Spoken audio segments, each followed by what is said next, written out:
So I wanted to ask you your thoughts on. Um, I don't know how up to date you are on Angry Video Game Nerd episodes. Not I know very. you've seen some. You're kind of aware of what he does. Mm-hmm. Um, but so I am close to finishing. I can't believe I'm going to admit this. A 6-hour video from a YouTuber named Dylan the Night Owl, in which he discusses the rise and fall of the angry video game nerd. I feel strange that we, as YouTube content creators, are talking about a different YouTube content creator who is reviewing for 6 hours. Very influential and important YouTube content creator. But I found it interesting, and the point of me talking about this is not to throw shade on Dylan the Night Owl. I don't know him. I've never met him. He sounds like he's probably a pretty cool guy, at least just based on his discussions. Um, and I will say, like I can tell he put a lot of work and energy into this video. I think it's actually a stringing together of 3 or 4 different videos, and for the purpose of trying to re-upload maybe content that got claimed, he just did it as one big video. So very ambitious to do that. But so anyway, the name of the video is "The Rise and Fall of the Angry Video Game Nerd." I'm a bit biased because I have met James Rolfe and I have met most of the some of the other guys from Cinemassacre, or not really Mike Matei, but I've met some of the other guys from Screenwave at conventions, and these guys are all very nice, cool dudes for the most part. I mean, I've heard some varying accounts of how they are, and I'm sure there are things online that can be Scathing.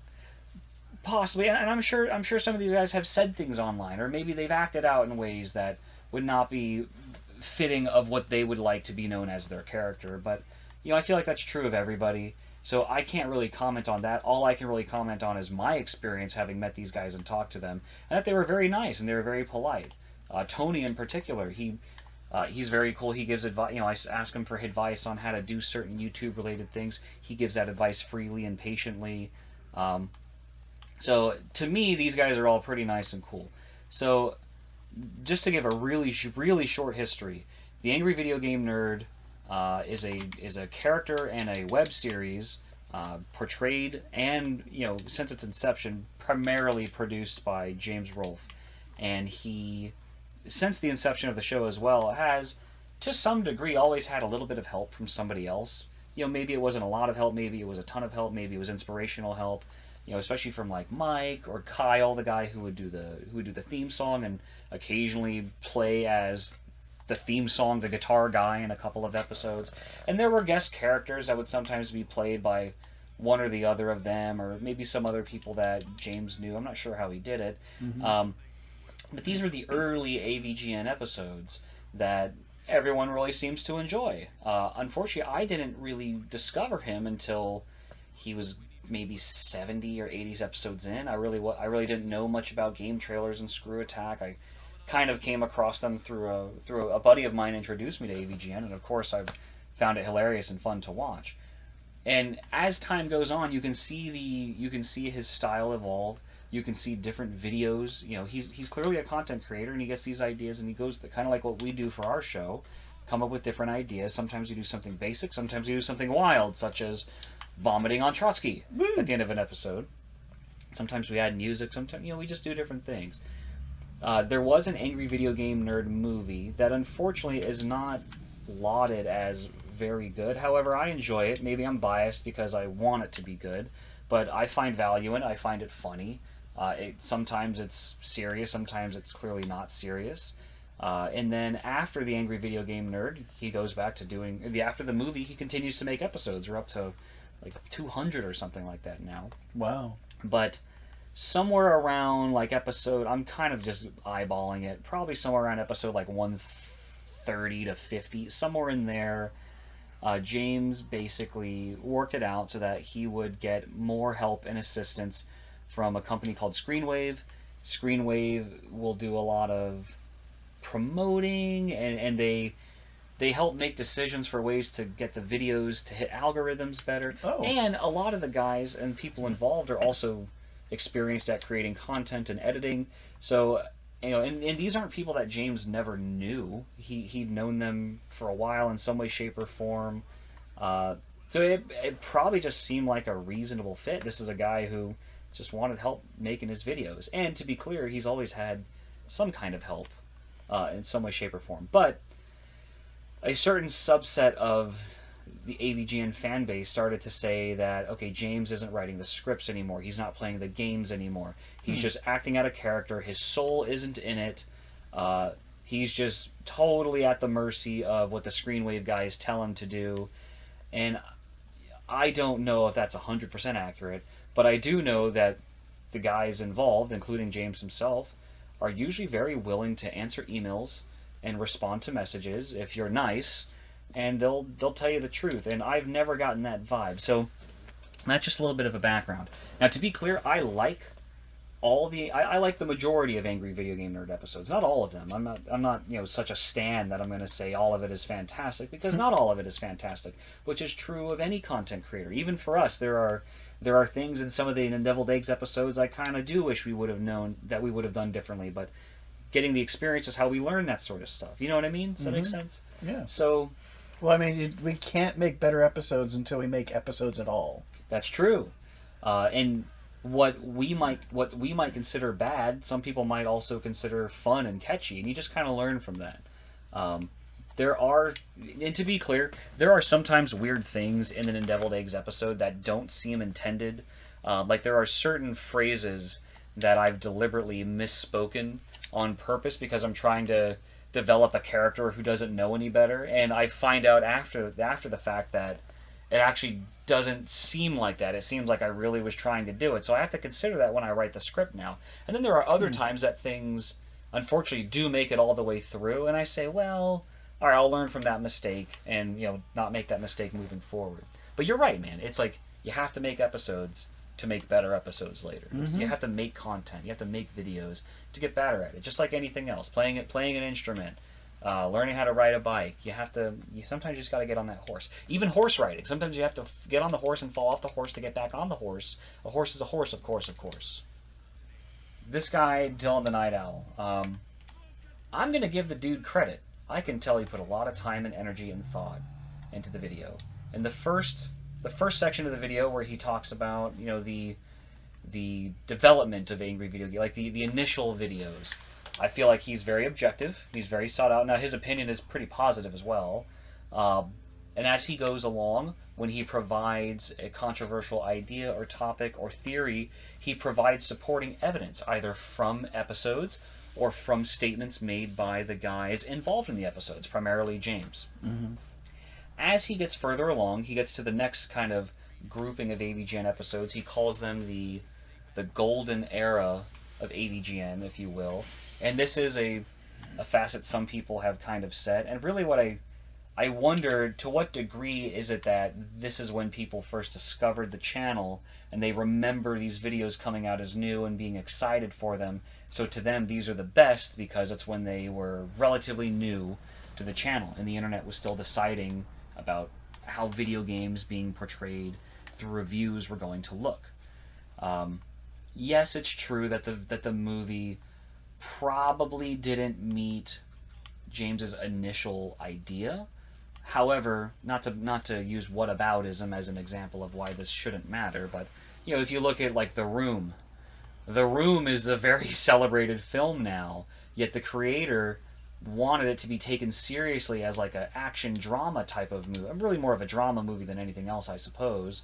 But it ended up coming off not that way, but now it's celebrated that way and people love it. I feel very similar about the Angry Video Game Nerd movie. I think the biggest thing going against the movie is its availability. You can't to my knowledge, you can't just watch it on YouTube. Yeah, I was thinking, I don't even know how I could watch this movie. I would loan you the DVD. And I own the DVD and I got it autographed. I deliberately purchased the DVD because number one, I want to be a patron for a YouTuber that I respect and a company that I think is pretty cool. And I figured the best way to do that would be to buy the movie since it's not available on YouTube, whereas everything else is already for free on YouTube. And that's another thing I want to point out. We're talking about people who sometimes complain about literally free content on YouTube. Yes, that's true. They are complaining about free things. And I mean, I suppose to a degree, if something is really important to you, and you want to express an opinion, it is your right to do so. And if you feel that something that you're emotionally invested in is being betrayed, hey, if you don't say something, it can't get better. And from a business perspective, they need that feedback, sure, but they really need constructive feedback. Feedback such as, James is not trying, his heart's not in it, he's not writing the script. That's not really useful feedback, because number one, whether it's true or not doesn't tell them what they can do to improve. That's true. When these new Angry Video Game Nerd episodes come out, you get a portion of the fan base who's very positive about it, like, oh yeah, new episodes are great, I loved it, it was really funny, this is what I liked about it. And then you get those, some people describe them as haters, like, oh yeah, the old AVGN is better, these new episodes aren't the same, we really hate the guys that are involved, Screenwave ruins everything. Yet, if you wait like 3 to 6 months, those same people go back and watch the episodes and are like, oh, actually, it is pretty fun. It is pretty funny. I did like the episode. A really good episode is there's this Shrek episode where they play like this really weird Shrek fighting game for one of the older, not the original Game Boy, but one of the previous Game Boys, and they do some other discussion about like the GameCube and how it attaches, like there's a device. And I will say a lot of people were pretty negative about that episode, especially the ending. But if you go back and watch it later, now it almost feels like a classic to me. And that's not to say that people can't have their opinion, that you have to like every episode. It's definitely a different storytelling technique than we'd seen on a previous episode before. But they had to take a risk. You have to take risks. There's a YouTuber called the Punk Rock MBA, and he talks mostly about music, a lot of rock music, and he'll say something to the effect of, artists, they can keep doing the same thing because they know it'll work, but at the same thing, artists, and creators in general, they want to keep trying new things, because otherwise you get bored doing the same thing. And a lot of times viewers get bored too. You don't realize it, but if you keep watching the exact same thing over and over, it starts to feel bland. You got to take risks. But so, back to Dylan's video. So, I'll actually agree with like the first half of the video, even some of his criticisms. Like, they're well thought out. And I even look at those and say, hey, I never thought of it that way. He's got a point. But once we get to the post-Angry Video Game Nerd movie area, I feel like he sort of starts to abandon the objective analysis. And I know at this point he's being more critical of James, and my bias would naturally lend me to disagree with him and therefore say, hey, you're not doing an appropriate job of evaluating it. So I want to be clear, I'm not saying I disagree because I disagree with his opinion. There was a change in the way that he presented and supported his opinion that I was actually looking forward to. I was looking forward to him proving from his perspective why the Angry Video Game Nerd has started to fall, or why the content is different, or how we really know that James isn't writing scripts and that he's not really trying anymore. I mean, obviously you can look yourself and form a conclusion, but it seemed like these were foregone conclusions on his part. He would, his evidence would be things, and I'm just quoting in one particular case, things like, it's clear that his soul isn't in it anymore. That's incredibly subjective. Clear how? And I would love to know that. I mean, again, previously he was using statements, like literally Twitter comments, Twitter uploads, videos that were uploads, statements on the website, things that would support what he is saying. And he did very well at it.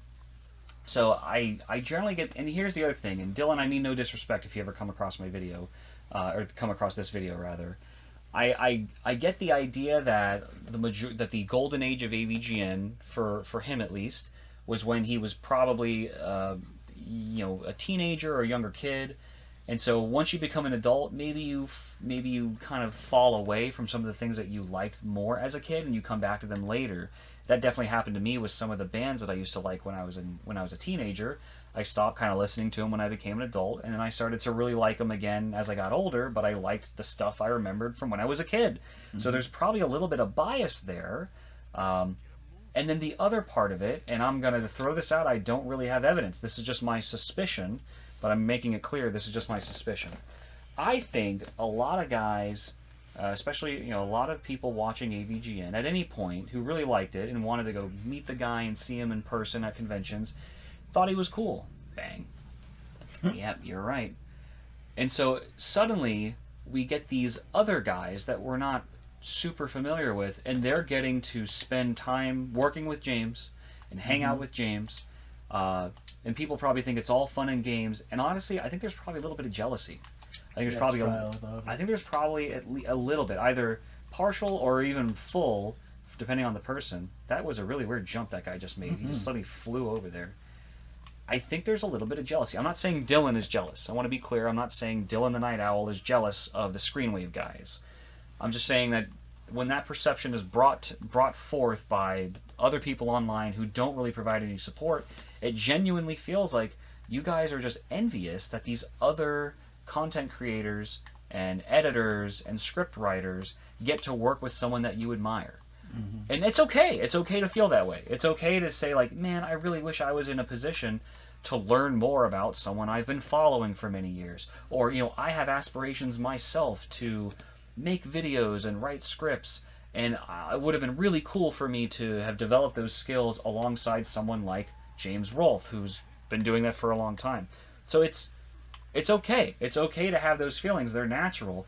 But don't mask them by saying that the other guys are doing bad work. Because these other guys, let's be honest. Don't throw stones just because you can't make videos. Yeah, or because someone else gets to. And I'm trying not to name these Screenwave guys. I already said Tony's name, and I'll say his name again just because Tony's super nice, super thoughtful. He's with me at least. He's always been willing to give advice if I ask for it. Even when I think the guy's busy, he still takes time to give a response. So these guys work really hard. This isn't just like they get paid millions of dollars to just screw around and play video games and have fart jokes. I really doubt they make that much money. I mean, they might. I kind of doubt it. And I'm sure they do get to have fun with James and each other, but it's not all fun and games. It's a lot of work to do this stuff.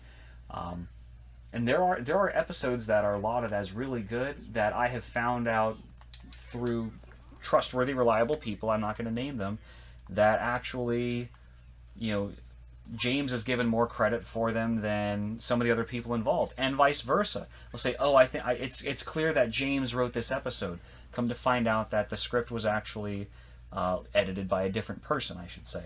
I think what it probably really is James is still this is just my suspicion. This is what I believe based on what I've heard. And again, these are just guys living their lives, so they shouldn't be a topic where we talk about their personal stuff. But I think he probably still has a vision. He still has ideas. He writes a lot of his ideas. As far as the gameplay itself, I don't know. That's not really the most important thing, I don't think. Like, in other words, it's not important to me that the gameplay that I'm watching on the screen was specifically played with James's hands. Is that really what's the most important? Because we know that some of those golden age AVGN videos, some of that gameplay was done by Mike. Yet the people who don't like modern age AVGN aren't coming out and saying, "Oh, I dislike those Mike episodes." Those episodes where Mike played the game because I know it wasn't James playing it. Or it'll say things like, oh, I don't believe the anger because James couldn't have played those specific games when he was a kid. Yet there's plenty of golden age AVGN episodes that clearly he probably didn't play as a kid. He couldn't have played all of them. There's just inconsistencies. And so, I would say, like, look, if you like the first half of the AVGN, because those are just when you first saw them and it's just different because it's from a time when you were younger, that's totally cool. But just own it for what it is. Well, also, people will be so obsessed with their time when they got to enjoy something that they'll forget that now someone else can enjoy a slightly different version of it and be completely fine with that. Yeah, and actually that's a great point, man, because the whole point of that is the whole old AVGN is better thing kind of is adjacent to gatekeeperism. And I really dislike the idea that people online are going to say, hey, the new AVGN is not good, don't watch it, there's no soul, because what you're basically doing is gatekeeping a free service, a free entertainment, by the way. And I have shown AVGN episodes to people who have never seen the Angry Video Game Nerd before, and I've shown them old episodes and new episodes, and they can tell, hey, he's clearly younger in these episodes, or the editing style is maybe different in this episode compared to that. But to them, it's all the same. It's not like You know, this wouldn't be like playing Mario on the NES and then playing the most recent Mario game and being like, there's a clear day and night. I hate the 2D versus the 3D. This is not like that. These are guys playing games and reviewing games, and it's primarily done by one character. So I hate to call anybody out who is offended by the idea that I'm saying you're jealous, but it's possible that you might have some jealousy that you're not getting to do this stuff with James. And like just be objective. Like, these guys work really hard to help him out. And yes, it's a business. At the end of the day, he's a business. They need you. They need the clicks. They need the ad revenue. They need the sponsors. That's the other thing, is they say he's sold out and he's got sponsors. I mean, come on. Do you have any idea how much time it takes to make a video worth watching? I mean, we're still trying to do it. We're still trying to make video. We're not even trying to do it for the money. We're trying to do it really more for fun. But guys who got to eat, yeah, that's got to be awful. All right, that's all I got to say about that. Dylan, I still got a little bit left in your video before I finish it. I don't know if I'll touch on the end of it once I do. I think I see where you're going, but I find it unfortunate that you're not enjoying modern day AVGN. I'm glad you enjoyed the original part, and I hope you still watch at least, and keep providing good feedback. Just try to be a little bit more objective if you can.